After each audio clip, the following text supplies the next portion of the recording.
Olá pessoal, estamos começando aqui a segunda parte do vídeo que fala sobre a invasão holandesa ao estado de Pernambuco, ok? Nessa segunda parte, pessoal, nós iremos discutir sobre as características do governo Maurício Nassau, as áreas de abrangência e por aí vai, ok? Ele se concentrará nessas duas temáticas, tanto falar sobre a extensão territorial, quanto as características de Maurício Nassau enquanto governante.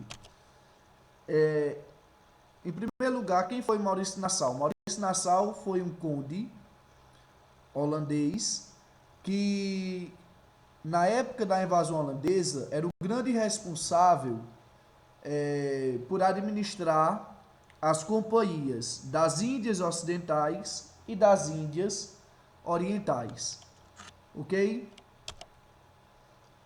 Quais serão as características do seu governo? Primeiro, é que a partir do seu governo, a dominação ela não se dará somente no estado de Pernambuco. Na verdade, Alagoas, Sergipe, Paraíba, Rio Grande do Norte e Ceará, todas essas áreas serão dominadas pelos holandeses. É claro que mais precisamente as áreas litorâneas, ok?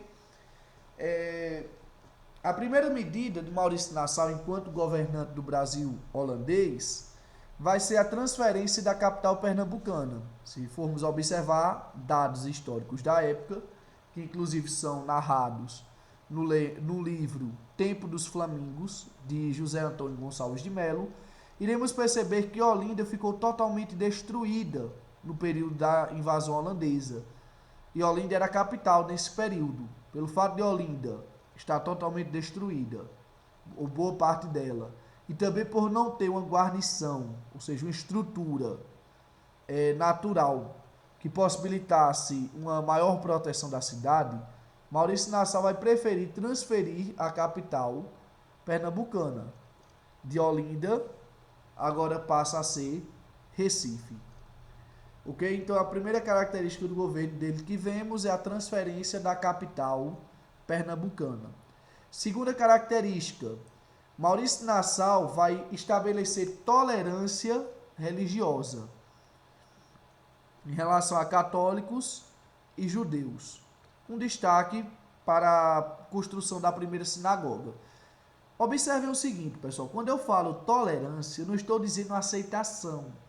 Estou dizendo que Maurício Nassau, ele não irá perseguir católicos nem judeus, mas isso não significa necessariamente que ele aceite. Uma pessoa que quisesse ser católica na época da invasão holandesa, ela poderia ser, mas ela não poderia fazer procissões no meio da rua, ela não poderia professar sua religião publicamente, ela deveria fazer todos os seus ritos, todas as suas missas dentro dos templos católicos. Se uma pessoa quisesse professar a religião judaica, ela não seria perseguida pelos hábitos inquisitoriais anteriores.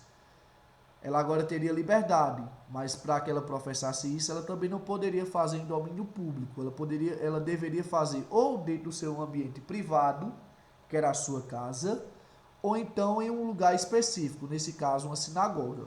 É aí que surge a primeira sinagoga das Américas, a Kahal Zur Israel, que curiosamente, pessoal, ninguém sabia onde se localizava. Quando os holandeses são expulsos em 1654, o local dessa sinagoga no lugar dessa sinagoga vai ser construído um armazém em cima. E o que é que acontece? Durante vários anos ninguém sabia onde se localizava. Até que um historiador chamado José Antônio Gonçalves de Melo, no livro Gente da Nação, ele começa a dizer onde provavelmente se localizava. Vai vir uma equipe de arqueólogos, eles irão vasculhar e eles identificarão que lá, de fato, era o local dessa sinagoga.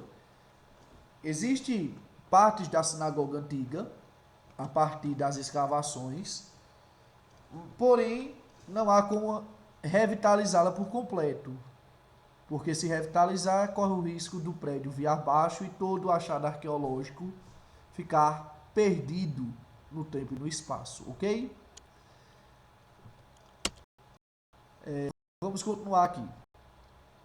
Também a gente vai ver a construção da primeira ponte, a ponte da vaca voadora. É curioso essa história, pessoal, que Maurício Nassau disse à população de Recife que todos eles fossem prestigiar a inauguração da ponte, porque no dia da inauguração da ponte eles veriam algo inédito, eles veriam uma vaca voar. Existem divergências, é claro, sobre esse fato. Alguns dizem que era uma vaca de verdade, outros dizem que foi uma vaca de pano recheada de folhas secas. Mas, independente de ser uma ou outra, ficou no imaginário das pessoas a imagem de uma vaca voando, amarrada, teoricamente voando. A tal ponto de, se você tiver a oportunidade de ir ao Recife, antes de atravessar a ponte que dá acesso ao Recife Antigo, leia os emblemas ao redor da ponte. E tem lá, porque terá lá, esta ponte passou por uma reforma no ano tal, a partir da gestão de fulano de tal, belelei, balalá. E é conhecida também como a ponte da vaca voadora, porque teoricamente naquele local é onde houve a construção dessa ponte que Maurício Nassau ficou lembrado a partir desse episódio. Maurício Nassau também foi responsável, pessoal, por trazer 2 pintores famosos de sua época. Ele trouxe cientistas também, viu, pessoal? Mas eu vou me concentrar aqui nos pintores. Quais foram eles? Albert Couty e Franz Post. Albert Couty, ele foi contratado para pintar os hábitos dos habitantes daqui e também as comidas específicas da região. Eu trouxe aqui algumas imagens de indígenas, mas ele vai pintar tanto indígenas, holandeses, portugueses, negros. Será um pintor voltado para demonstrar características das populações que estavam habitando o Brasil holandês. E aqui nós vemos frutas que são típicas aqui da nossa região e que não existiam ou não existem na Europa, tais como goiaba, banana e tal. Mandioca. Então ele vai se concentrar nesses 2 focos, pessoas e alimentos. Já Franz Post, o primeiro pintor naturalista das Américas, o primeiro e único, ele será contratado para pintar fortes, cidades e tal, mas curiosamente ele vai deixar sempre essas coisas que ele foi contratado para pintar em segundo plano, preferindo dar foco à paisagem. A gente vê aqui, por exemplo, a comarca do Rio São Francisco. Nessa época o Rio São Francisco ainda pertencia ao território pernambucano. Ele vai ser contratado para pintar a região e tal, ao local do rio, mas ele também focará em outras características do ambiente. E aqui ele ficou responsável, pessoal, essa segunda imagem, por pintar a cidade de Skope, que se localizava na ilha de Itamaracá.